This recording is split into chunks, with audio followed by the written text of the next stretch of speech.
Per quanto ne sappiamo, il Medioevo italiano fino alla fine del Trecento è privo di poetesse, privo di scrittrici, diremmo oggi. Ci sono delle rare eccezioni, come un'evanescente compiuta donzella che appare tra i poeti antologizzati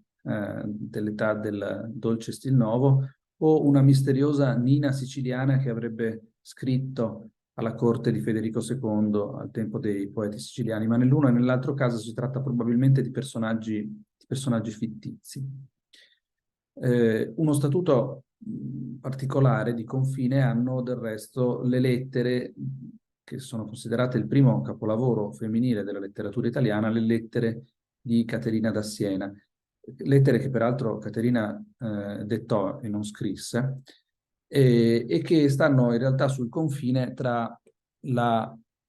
scrittura letteraria come oggi la intendiamo e la scrittura effimera e privata della epistolarità, la scrittura epistolare. Ed è proprio nel campo della scrittura epistolare, della scrittura di lettere,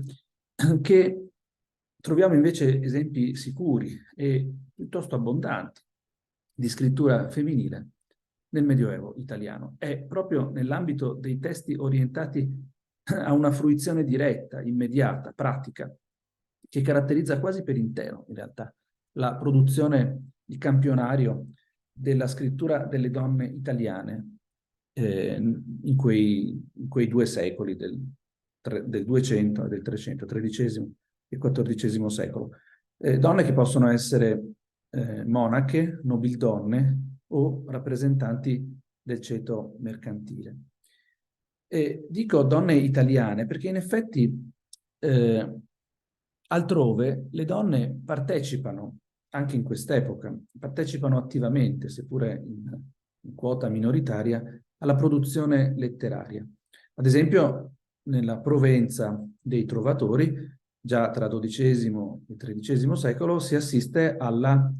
all'apparizione di un piccolo gruppo, ma significativo, di trovatrici, cioè di poetesse donne. Nell'Inghilterra anglo-normanna, sempre del XII secolo, abbiamo almeno una grande scrittrice che è Marie de France, Maria di Francia, che scrive in francese, come era normale nell'Inghilterra anglo-normanna,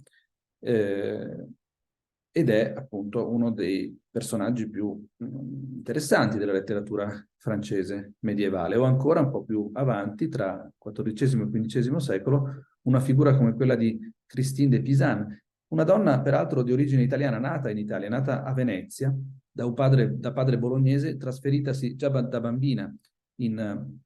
Francia, e autrice di testi tutti scritti in francese, peraltro appunto molto importanti per la maturazione della consapevolezza della autorialità femminile nel Medioevo. Ecco, nulla di tutto questo, nulla del genere vediamo in Italia. E queste differenze, diciamo così, geoculturali sono evidentemente legate alla diversa struttura sociale delle rispettive aree, alla loro storia diversa. Però queste differenze hanno un'ulteriore scala nelle differenze che si manifestano all'interno dell'Italia tra città e città, tra le diverse tradizioni locali. Nell'Italia comunale, dove le donne, abbiamo detto, non scrivono generalmente né sonetti né canzoni, non compongono prose di romanzi,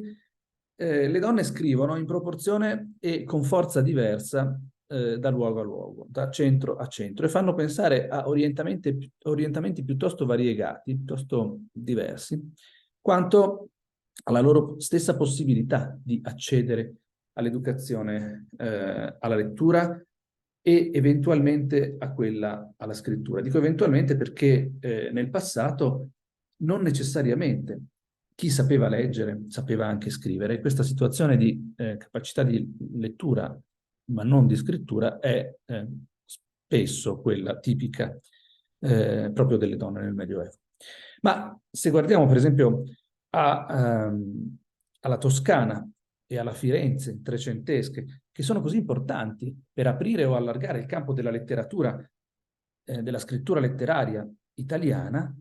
le donne sembrano qui essere tenute piuttosto lontane dal calamaio, più lontane di quanto non siano, ad esempio, a Venezia, dove naturalmente c'è meno abbondanza di poeti e di scrittori, ma nella Venezia 200-300 sembra esserci una maggiore disponibilità a includere le donne non solo nella gestione dei patrimoni, delle imprese, ma anche nella conseguente produzione di documenti, di testi, che sono a volte redatti direttamente dalle interessate o in altri casi sono delegati a scrivani professionisti. Il risultato è che se si confrontano le due grandi raccolte canoniche che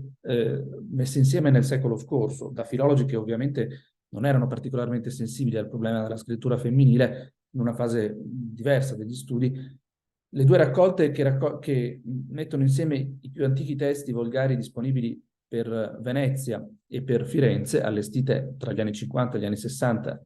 rispettivamente per Venezia, diciamo per Firenze prima, da Arrigo Castellani e per Venezia poi da Alfredo Stussi,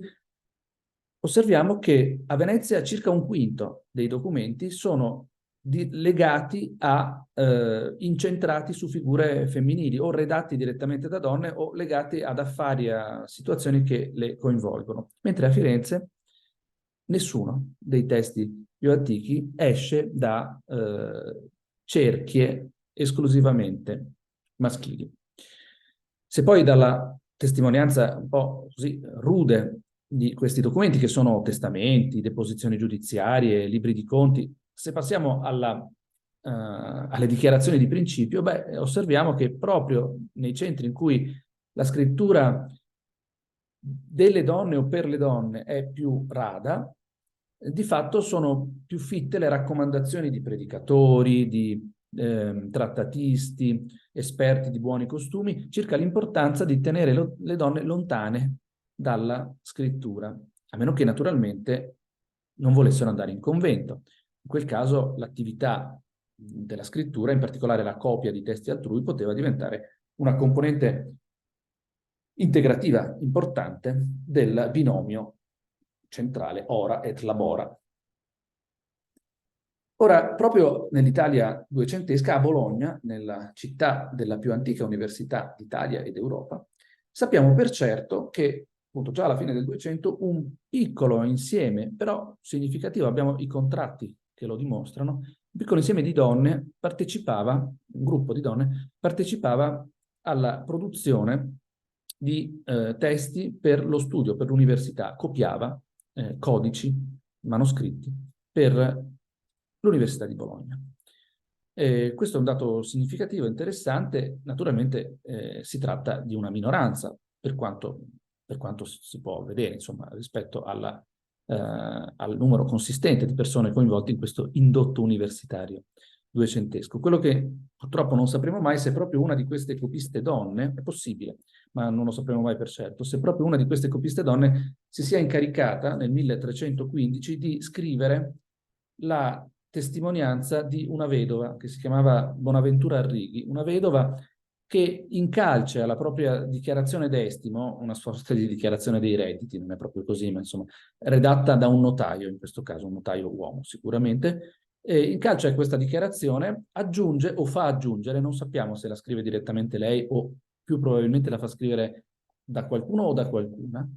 aggiunge una denuncia, una disperata denuncia delle violenze, delle sopraffazioni, delle minacce subite da un gruppo di parenti maschi che l'hanno privata della sua eredità, fondamentalmente dei suoi beni, dopo la morte del marito. Questa denuncia di violenze subite da Bonaventura, che è stata riscoperta qualche anno fa da un infaticabile cercatore d'archivio, si chiama Armando Antonelli, che l'ha pubblicata nel 2020. Questa denuncia è forse la prima denuncia italiana di una donna che appunto rompe il silenzio sulle violenze subite. E lo fa con un testo scritto, chissà se da lei o più probabilmente da qualcuno che l'aiutò. Per quanto ne sappiamo, questa denuncia lanciata nel 1315 rimase purtroppo senza ascolto.